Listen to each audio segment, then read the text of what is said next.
You're listening to The Real Well Show with Kathy Fedke, the real estate investor's resource. Will home prices continue to rise at this furious pace? Or do we have a housing crash in our future? Or just a slowdown in price growth? Our guest today has got a lot of information on that, so I'm excited to share it with you. I'm Kathy Fedke, and welcome to The Real Well Show. Frank Nothaft holds the position of Executive Chief Economist for CoreLogic. He leads the Office of the Chief Economist and is responsible for analysis, commentary, and forecasting trends in global real estate, insurance, and mortgage markets. And he's here with us today on The Real Well Show. So Frank, welcome to The Real Well Show. I've been really looking forward to this interview. I can't believe that I almost had to do it out of a salon when we had a rolling blackout, but here we are. Thanks for your patience. All right. Oh, absolutely. Thanks for having me today, Kathy. So honored, really, truly so honored to have you here. A lot of people are extremely confused about what's going on and even more confused about what they should do. Should they buy? Should they sell? Should they buy investment property, apartment, single family? Our listeners are mainly investors in 1 to 4 unit buildings nationwide. Are we looking at a continuation of what we've been seeing with home prices going up with no end in sight? I mean, what's happening? Kathy, this summer has been hot. And it's not just the temperatures, it's the housing market as well. As you know, when I look around the country, there are a number of markets where, of course, they have triple-digit temperatures, but they got double-digit home price growth and double-digit rent growth. And so the market is just exceptional right now. And of course, partly that's fueled by the very low, record low level of mortgage rates that's really driving demand. But it's also fueled by a shortage of inventory for sale on the marketplace. And between both those forces, one driving up demand, one curtailing supply, we've got just a crazy amount of home price growth. Now, it's not just home price growth. As I mentioned, we see some real pickup in rents on single family homes. And I think that's an artifact of this change in need for space as a result of the pandemic, because what we've seen is that so many families, they're looking for more space inside their home and also more space outside their home. And the corollary of this pandemic is that it's severed the need of many workers to be co-located or located near where their employer is. They can work remotely. And so that's enabled many of them to pick up and maybe move a little further out or move a lot further out and be able to afford more space, more house, more shelter to either buy or to rent. Yeah, they don't have to try to find something in a major city or just on the outskirts of the major city where everybody else wants to live and it's been difficult to get in and very expensive. They can go anywhere. And that's amazing. We've understood this concept at Real Wealth for 10 years. We've been a remote company and we wanted our employees to be happy and live anywhere they want and be able to own property. We understand the power of that. And what I found is that I was more effective because as a CEO, how many times do people come in your office and want something? And if I wanted to communicate, even if the person was in the office next door, I'd send an email or a text. I wasn't necessarily going in there. So we discovered that without the interruptions and with more focus, we were far more productive working remotely. Do you think more companies have learned that and will continue to stay remote? Well, I think some definitely have. And that's really the million-dollar question. How many of the workers who had previously been working in an office environment, working with their employer, how many now will be working remotely, either remotely full-time or some type of hybrid model where maybe they're working remotely, 2 days, 3 days, maybe 4 days a week or something like that. I'll tell you a really interesting study that the McKinsey Global Institute put out earlier this year. They surveyed a whole bunch of occupations in different industries, actually in different countries too. And what they concluded was that here in the US, their estimate was that as many as 20 to 25% of U.S. workers who previously had worked in an office environment could longer term work remotely 3 to 5 days a week. Wow, that's going to be a big sea change if that does come into play. And again, that's the big question. How many of those jobs that have moved remotely over the last year, how many will remain remotely? How many might switch to a hybrid model?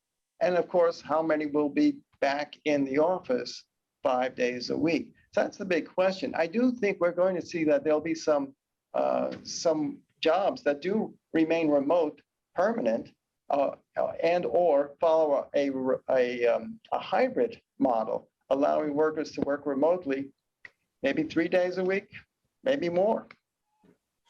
You know, what I've been telling people, and I mean, again, it's such an honor to have you on the show because my dog, data is so powerful. I imagine you were already seeing these trends and these demographic shifts of people in high-priced markets moving to more affordable prices, affordable markets where they could have bigger homes and a better lifestyle. That was already happening. Would you say that the pandemic has sped that up, or is it just kind of on track with what's already been going on? Oh, that's such a great question, Kathy. And absolutely, it's accelerated these trends. And we have seen these shifts more gradual prior to the pandemic, but the pandemic really changed the rules of the game. I'll give you a really good example. For example, what we saw is that in a lot of the really big cities, which tend to be densely populated, high-cost markets, we've seen some movement out of them over the years for people who are looking to buy just for affordability. That really accelerated during the course of the pandemic. It accelerated in places like Manhattan, but also in the Los Angeles metro area. So downtown Los Angeles, we've got some higher, you do have some high rises, you got greater population density. Consumers revealed a preference to move out of buildings and properties like that and move further out. And with the ability to work remotely, someone who had been working for an office in downtown LA, they could pick up and move to Riverside, San Bernardino, or maybe further out. And there, the cost of shelter is so much lower than it is in downtown LA. And so that's really provided that opportunity for many families to just pick up and move further out, obtain more space, more shelter, but also shelter that's at a lower cost. Now, it didn't just stop with Riverside and San Bernardino. If you believe you can work remotely longer term, permanently, well, maybe pick up and move to Las Vegas or move to Phoenix or Tucson or maybe up to Boise. And Boise has been booming over the last year. We've seen prices up better than 20% in the Boise market over the last year. Well, and then you get places like Cincinnati, Ohio, where prices have gone up even more than that. Why? Why Cincinnati? I mean, I understand, okay, Boise, there's fishing, there's skiing, but what's in Cincinnati? Why are prices going up so much in those types of tertiary markets?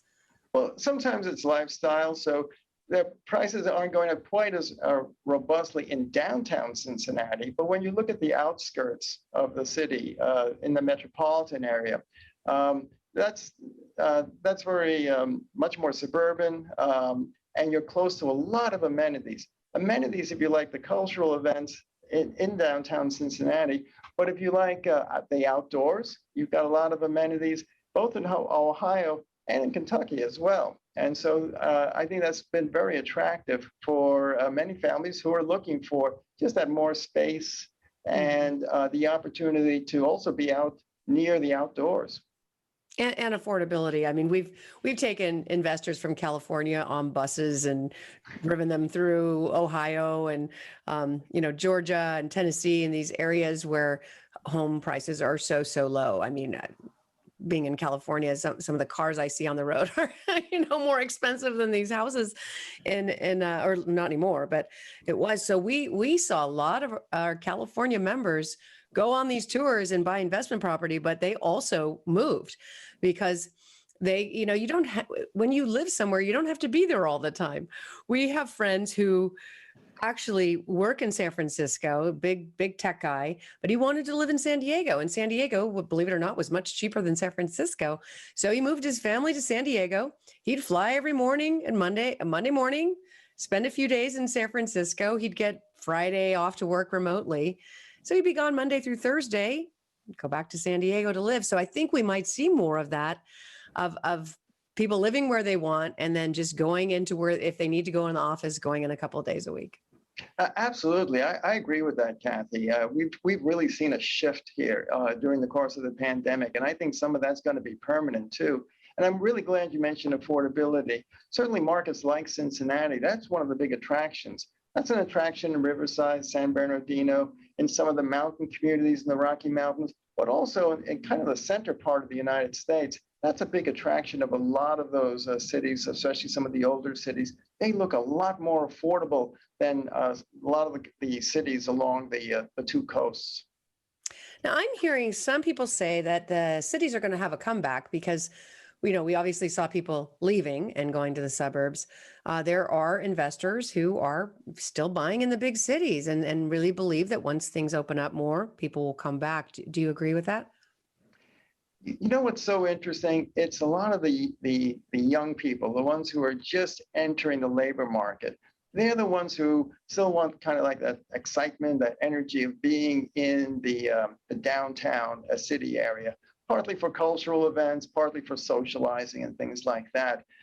And the big change during the pandemic has been that for young people just coming out of school and starting their careers, they didn't need to go into the city. In fact, in a lot of places they couldn't go into the city Right. because of the pandemic. And so many of them ended up staying at home and living with their parents rather than renting in a house or an apartment with roommates or colleagues from college or from work or whatever. So that was one of the reasons why we saw some weakness in rent and prices in some of these high-cost downtown urban markets during the last year, because the young people didn't come. That normally they come when they graduate school and they start their jobs. They come into the center city. They want that activity, that social scene, and all that. Well, they didn't, or they couldn't because of the pandemic. Now, as the pandemic wanes, hopefully it wanes, continues to wane. As that happens, I think we'll see more of the young workers who are coming into the workplace, which, that'll be the younger millennials and now the Gen Z as they're coming out of college. I think we'll see them return to the downtown, to the center city, to where the action is. And so we will see that. Maybe not till next year. Well, we'll see more of a resurgence back into the city, but I think that's where that'll be the kind of leading edge that'll drive kind of a comeback into the downtown area. That makes sense. I do have some concerns about these cities that are starting to see these massive changes in home prices due to people coming in from other areas where suddenly everything looks cheap. But for the locals, now everything looks expensive, right? The locals aren't going to be able to afford what's happening in their cities. What are your thoughts on that? I mean, are they going to have to move out to another area that's cheaper? I mean, how's that going to work? Or they're just going to be renters? Oh, I tell you, that is a real challenge in a number of markets, especially in some of these markets where they have a lot of additional outdoor amenities and are maybe attracting a lot of tech workers or other workers who really have that ability to work remotely longer term. So, when I look at some markets like Denver, like Salt Lake City, Boise, Dallas, Austin, Texas, that's exactly what we've seen. We've seen a migration, especially some tech workers, into these markets, and they come with higher salaries, higher income. They're able to afford to buy a bigger home. They're able to outbid the locals who live in those communities but don't have the tech jobs, are not earning the same income, the same salaries as some of these workers who are moving into the metropolitan area are earning. And as a consequence, that's kind of pricing out some of the locals who have grown up in that marketplace. And that they're finding it very challenging on the affordability dimension. It means that they may have to move further out, or maybe they have to relocate to an area that's got a lower cost of living. Yeah, well, Californians have been doing that to Oregon, to all the nearby states for a long time. And I don't think the locals appreciate it unless they owned real estate before the Californians came. Then they were happy. But if they were trying to get into the market, yeah, it's been an issue for a long time as that big city money spreads out. I am curious about apartments. You said that single family home rents have gone up dramatically. What about apartments? Apartments are beginning to come back. It's so interesting with consumers revealing their preferences for space and ultimately for structure type. So what we saw in 2020 in the early parts of the pandemic is that many tenants, but also people who were buying homes, they had a distinct preference for single family detached housing because there was more living area inside the home and you got some green space around the home. If they couldn't afford a single family detached, their next preference was single family attached, the townhomes, condos, row houses. Least favored was high rise apartment buildings for rental or for sale, condominiums as well. That was the structure type that was least in favor. And in between single family attached and the high rise apartment buildings was the kind of low rise garden style apartments in suburban neighborhoods. That was in favor as well, in more favor than high rise apartment buildings, in less favor than single family detached. So when we look across that spectrum of structure type, single family detached, big demand, double digit home price growth over the last year. In fact, in our latest CoreLogic home price index for single family detached through the month of May, we recorded 17% appreciation in 1 year in our national index for single family detached. Wow. Single family attached, doing pretty well. We measured about 9% appreciation, but you can see that difference between 9% and 17%, revealing strong preference for detached housing. Some of the weakest valuation performance, if we were looking at first quarter of 2020, pre-pandemic, to first quarter of 2021, was for high-rise multifamily rental buildings in downtown markets. Their prices were kind of flat to down a bit. Now, in the latest data through the second quarter, we're beginning to see some improvement. The apartment market has really picked up, even for the multifamily properties in downtown areas. Comparing Q2 to Q2, and again, Q2 2020 was a lousy quarter for the housing market. But if we compare Q2 2020, first quarter of the pandemic, to second quarter of 2021, we have seen a pickup in demand and activity, even in high-rise buildings. But again, a real shift in consumer preferences for single-family detached, next for single-family attached, next for like garden-style apartments in suburban communities, and then least for high-rise apartment buildings in the urban core. Which must be why so many institutional funds are really looking at the build-to-rent scenario, the build-to-rent communities where people can live in a single-family home community, a horizontal apartment, basically.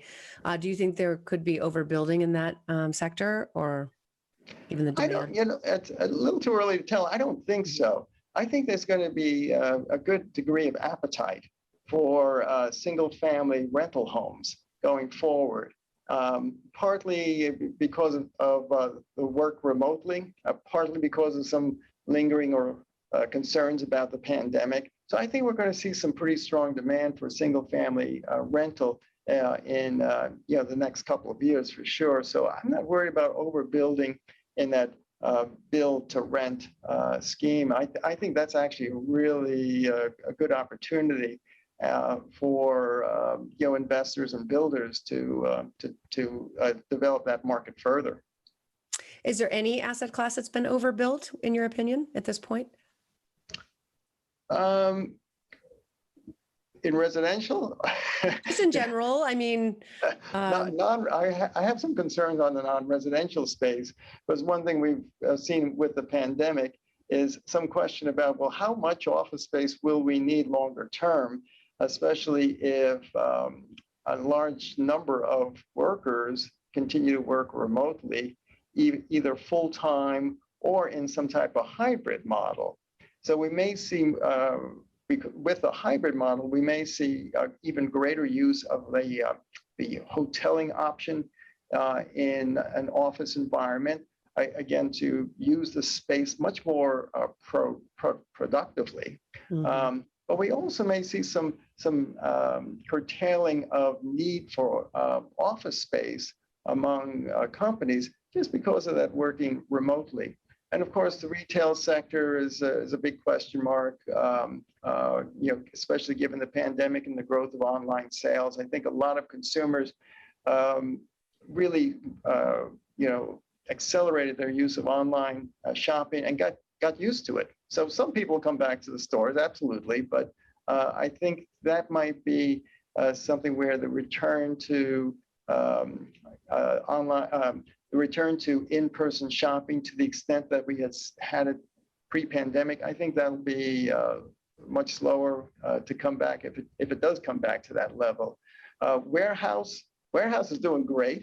Yeah, right. Industrial space is doing great, and that's partly because of all the online purchasing, and that's really supported the warehouse sector. So values are up very strongly there.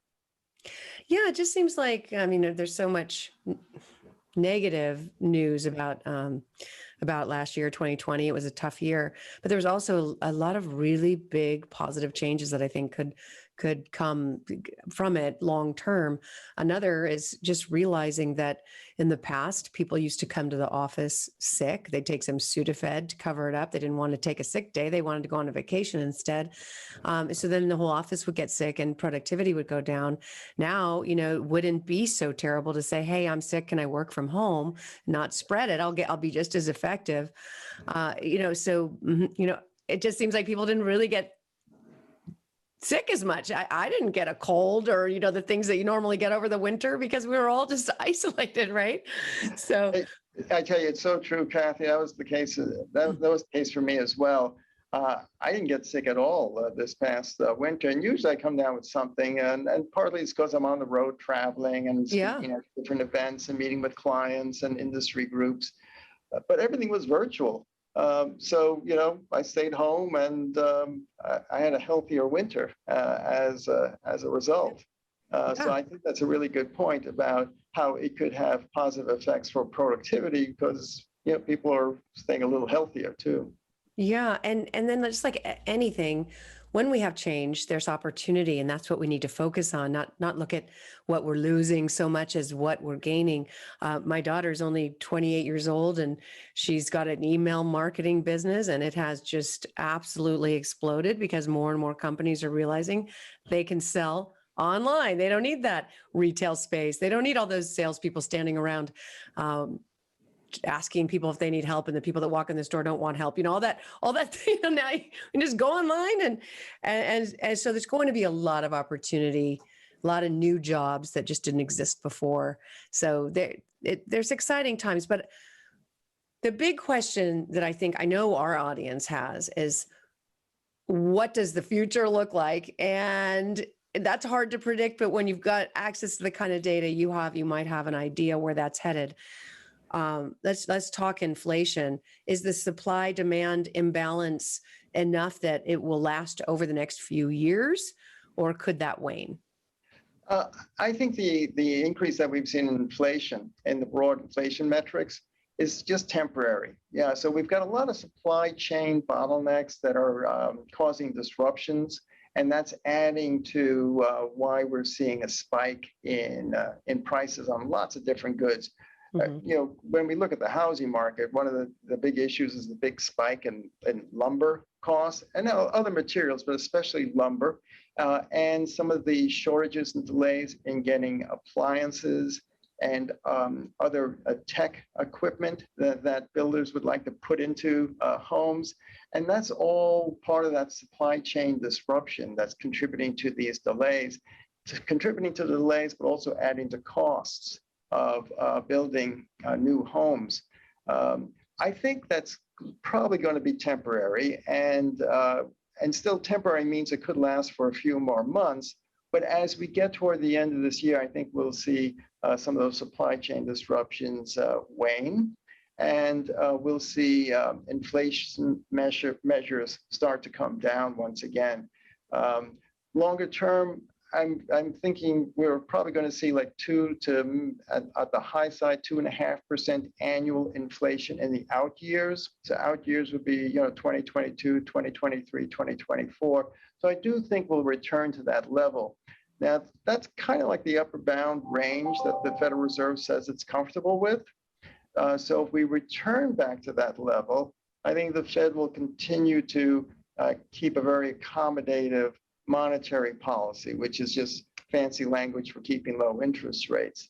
But if we do see inflation remain elevated for a longer period of time, there's no question the Fed's going to have to clamp down and push up interest rates more quickly than they had planned, and probably to a higher level than it had planned.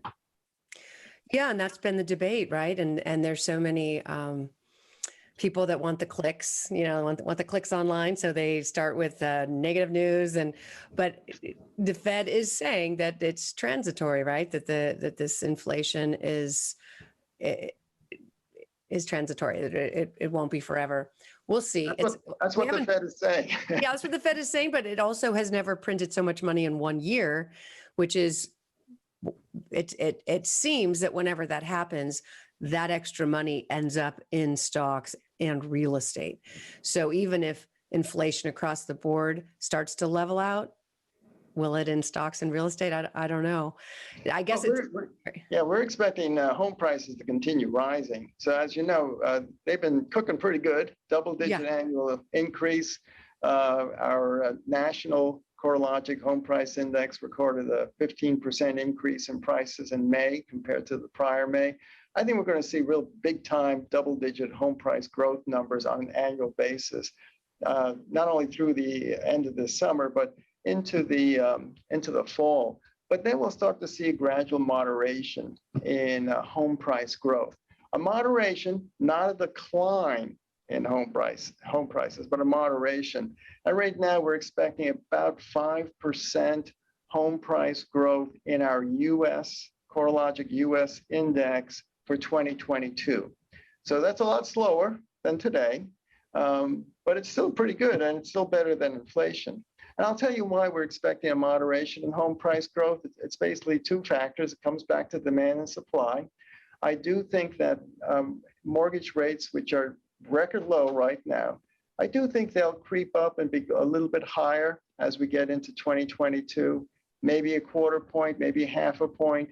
That'll choke off some of the demand and affordability pressures, because with home prices rising even higher over the next several months, it's just going to make it very challenging for anyone who's been in the market shopping for a home to be able to afford the down payment, closing costs, as well as the monthly payment.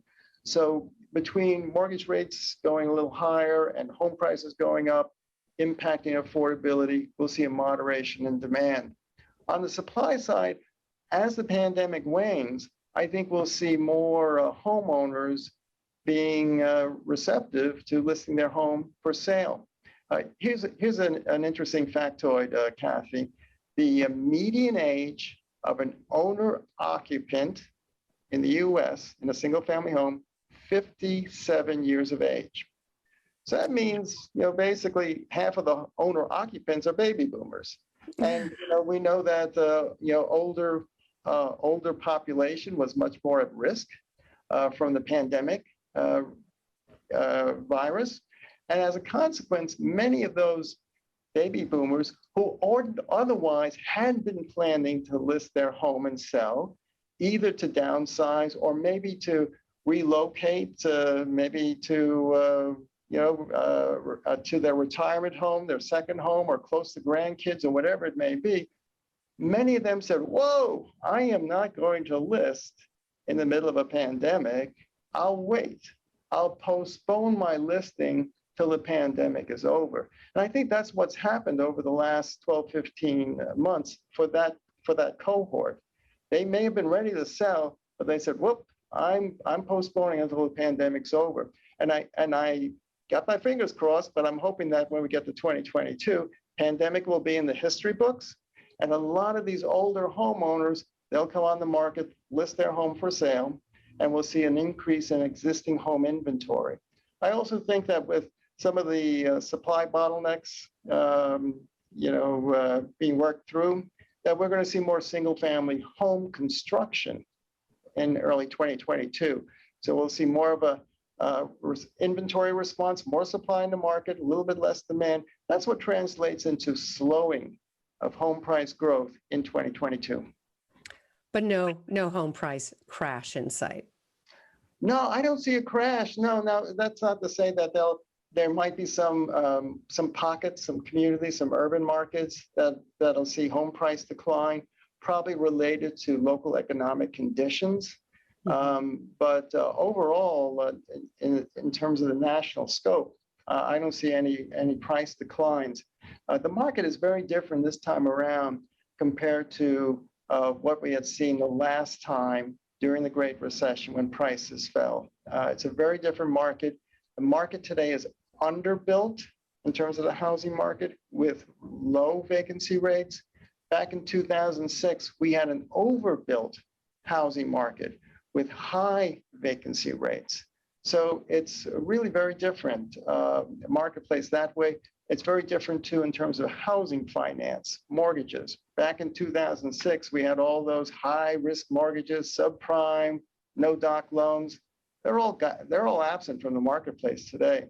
Today we have very prudent, sound underwriting guidelines, and that's an important difference as well. All right. Well, Frank, it has been an honor to have you here. Thank you so much for sharing all your great wisdom. Sure. Hey, thanks so much for having me today, Kathy. All right. So I think that was all the questions. Anything that you wish you'd said that you didn't? Yeah, I think it's a good opportunity for investors who are looking to buy in the residential market. I'll mention one thing. We've got a report coming out shortly on single-family investors in the marketplace. And what's so interesting during the course of 2020 was that the number of single-family homes bought by investors as a share of total sales actually was down compared to 2019. It was down because the number of first-time buyers who participated in the market in 2020 was up so much. So if you look at just the total number of homes bought by single-family investors in 2020, that was about the same in 2019. So it held steady. But as a percent of total homes bought, it actually came down in 2020, in part because of first-time home buyers and some Gen Xers who were looking to trade up coming into the marketplace during 2020. It's also interesting if you look at it over the course of 2020. So strong investor activity the first quarter, boom, pandemic hits, eviction moratorium going into place. Investors kind of pulled back from the home purchase market in the second quarter of 2020, not knowing how the economy was going to shake out, what the federal government response was going to be. So they pulled back a bit, but as the economy started to rebound pretty quickly, by the end of the year, single-family investors were back in the market looking to buy homes. And that's continued here in 2021. Yeah, absolutely. One last thing, I've heard economists, I think Doug Duncan at Fannie Mae said there was a shortage of 5 million homes or 8 million homes. And there was another report saying we would need to build 2 million homes a year for the next 10 years to keep up with demand. Do you agree with that, given what you said about certain people putting their house on the market? And maybe, I don't know, do you agree with that sentiment? I do think we have an underbuilt market, and it really depends on the part of the country that you're looking at. So for many decades now, for a long time, the population in the United States most of the growth has been in the South and in the West. For example, the latest data from the Census Bureau shows that the state with the largest net population gain in the past year was Texas. And Texas has been top of the charts in terms of net population gain for the last several years, so it's nothing new. But number one is Texas, number two is Florida, number three is Arizona. And those have been states that have been registering big population gains for a while, not just last year, but for many, many years. I think those trends are going to continue in general for the southern part of the U.S. and the western part of the U.S. That's in particular where we need to see more building of homes in order to meet that demand increase.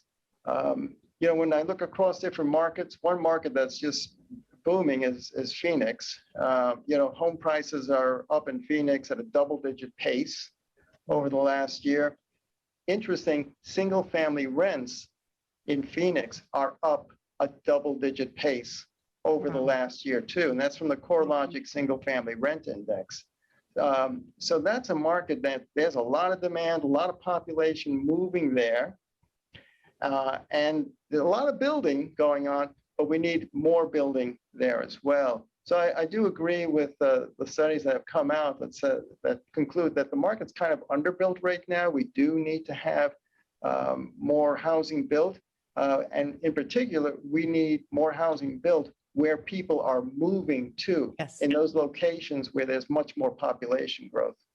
Sure. Okay, and so how can investors learn more from you and CoreLogic? What are your services? We've got a lot of information we put up on our website, CoreLogic.com. Look for our intelligence pages.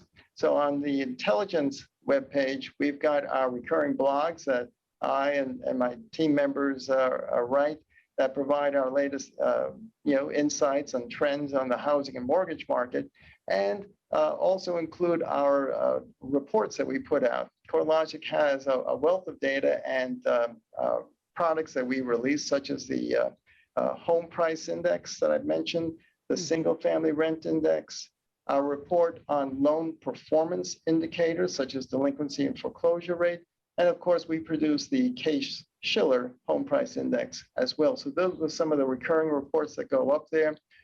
We have a home equity report that we do once a quarter. So we'll have a new home equity report coming out soon.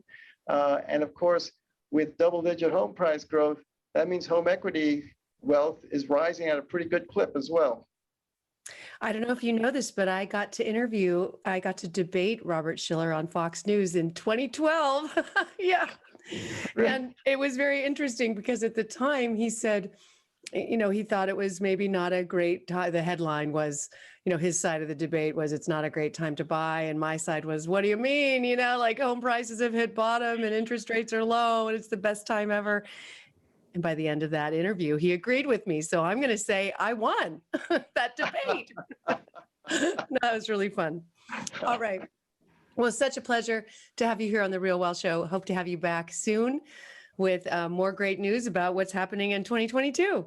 Sure. Thanks for having me, Kathy. And thank you for joining us here on The Real Wealth Show.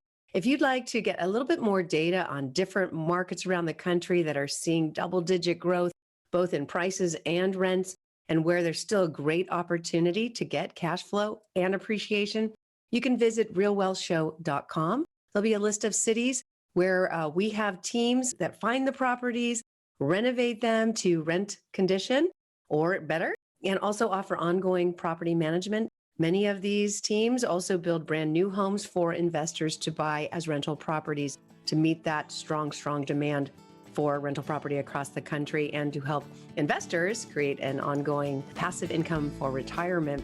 Again, at realwealthshow.com, you get a list of the cities and a list of teams in those markets who can help you find rental property. You'll also get referrals to insurance companies, mortgage brokers, 1031 exchange people, all kinds of resources for investors at realwealthshow.com. I'm Kathy Fettke. Thanks so much for joining me today, and we'll see you next time.